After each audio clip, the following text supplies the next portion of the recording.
tuloy na suporta para sa pinakamamahal nating presidente, si Rodrigo Roa Duterte. Hindi po magtatagumpay ang puwerso ng kadiliman na patahimikin ang boses ng presidente na siya talagang minahal natin at ang boses ngayon ng modern Mahatma Gandhi na si Tatay Digong. Naninindigan po tayo na walang kasalanan si Tatay Digong at naninindigan tayo na wala po talagang jurisdiksyon ng hukuman dahil hindi na tayo miyembro ng International Criminal Court. At ang aking masasabi lang po, hindi po tayo aalis ng dahig na hindi natin kasama si Tatay Digong. Mabuhay po ang sambayanang Pilipino, mabuhay si Tatay Digong, mabuhay po ang Republika ng Pilipinas. Si Attorney Harry Roque sa mga sandaling ito, isa pa sa mga supporter ni President Rodrigo Duterte ay mangusap sa atin Undersecretary, walang iba kundi si Ronald Cardema. Magandang gabi po sa inyo lahat. Ako po si Chairman Ronald Cardema ng Duterte Youth Party List. Kasama po si Congresswoman Cardema ng Duterte Youth Party List. Masabi ko lang na mabilis sa inyo. Alam nyo, hindi kami makatulog ng 3 gabi na. Sumama kami sa Hong Kong pagdating ng Tuesday. Ganun na nangyari kay Pangulong Duterte. Nasa Villamor Air Base kami simula tanghali hanggang ating gabi. Sabi ko nga sa asawa ko, dapat pumasok na lang kami doon sa doon sa airport, nang gulo na lang kami, nanira na lang kami ng eroplano para hindi nakalipad. Yun ang pinagsisisihan ko. Kahit makulong sana ako, napigilan ko man lang ng kahit saglit yung paglipad ng eroplano. Ang sakit-sakit sa kalooban, pinapainom ako ng asawa ko ng Losartan. Sa totoo lang, araw-araw, sa sobrang sakit ng pakiramdam. Parang nagigising sa umaga na mayroon bangungot, tas nare-realize mo, totoo yung bangungot. Kaya po, masabi ko sa inyo, alam nyo, kami, hindi kami tumatanggap ng mga binibigay na pondo sa Kongreso, yung mga 777. Hindi kami umattend kahit kailan. Kahit sabi ng mga kasama namin kongresista, attend kayo, okay, magpakita sa camera, sayang rin yung 21 million na pondo. Doon sa 30 na imbitasyon, kahit isang beses hindi kami umattend. Ganun yung paninindigan namin para kay Pangulong Rodrigo Duterte. Kahit na wala kaming pondo sa Kongreso, tinanggalan pa kami ngayong 2025. Ang nakaka-relax lang sa amin, yung nandyan si Tatay Digong na pwede mong puntahan sa Davao, pwede mong pakinggan sa TV. Kaya lang inalis pa sa atin yon. Dinala siya sa kamay ng mga dayuhan. Hindi kasi ako pwede magsalita ng political dito. It is a prayer rally. Madami sana akong pwedeng sabihin. Madami akong pwedeng banggitin. Masabi ko lang, iuwi ka namin, Tatay Digong. Ilalaban ka namin, papanalo namin Presidente si Sara Duterte at milyong-milyong Pilipino.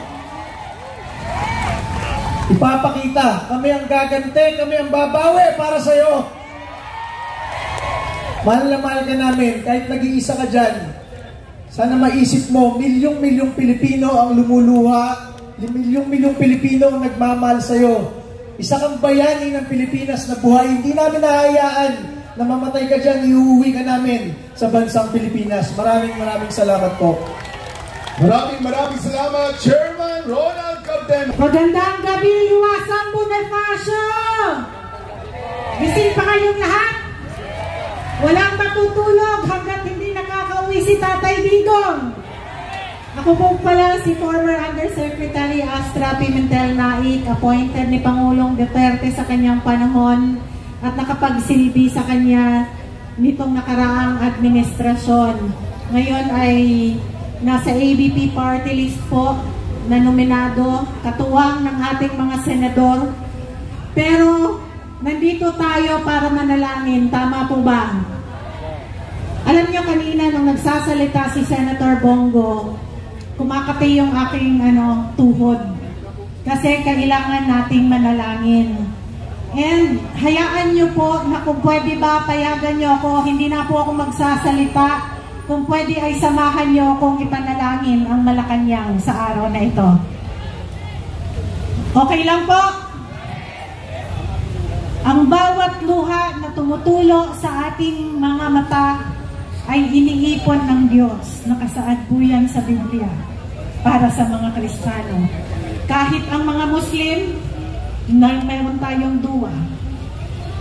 At ang bawat luha na pumapatak ay naging kasagutan sa kalangitan. Higit sa lahat, kailangan ni Tatay ng ating dalangin. Sa lahat ng pwedeng lumuhod, pwede ba tayong lumuhod? At manalangin tayo ng sabay-sabay. Nasaan ba ang Malacanang? Nandito? Nandito. Nandito. Pwede tayong humarap doon. Kasi sila yung nagbitbit kay Tatay, di ba? And let us all pray. Extend po natin ang ating mga kamay sa Malacanang. Aming Ama, nandito kami sa gabing ito upang manalangin. Sa araw na ito, O Diyos, dinideklara namin ang katotohanan. The Philippines belongs to you. And right now, O Lord, as we extend our heart and our hands, Father, towards Malacanang, we are praying, Father God, that your might and your power shall be upon that place. We bind evil. We bind evil, pride, corruption, O Lord. You said in your word, Father, whatever is bound in heaven is bound on earth. Whatever is let loose in heaven is let loose on earth. And so right now we pray, you are king over Malacanang and you hold the lives of everyone who served there. Alam namin, O Diyos, na ang buhay ni Bongbong Marcos ay nasa kapalaran, ang kapalaran niya ay nasa iyo. Its beginning and its end is in your hand. Right now, Father, we pray, Lord, hold his heart, hold his mind, and hold his life. Father, we are asking, Lord, for your forgiveness upon every person, O Lord God, in this place. And as we ask for forgiveness, Father God, your power and your Holy Spirit will be upon this place and will be upon that place, O Lord God. Lord, alam mo ang motibo ng kanilang puso at ang sabi ng iyong salita, you judge us according to the motives of our hearts. And so right now, Lord, we just pray, Father God, that you judge the heart of President Marcos. And Father, right now, as we raise our hands, we also pray, Father God, for Tatay Digong, VP Sara, and the whole Duterte family. Hold their lives. Hold their lives. And your protection shall surround them. Send your angels, O Lord.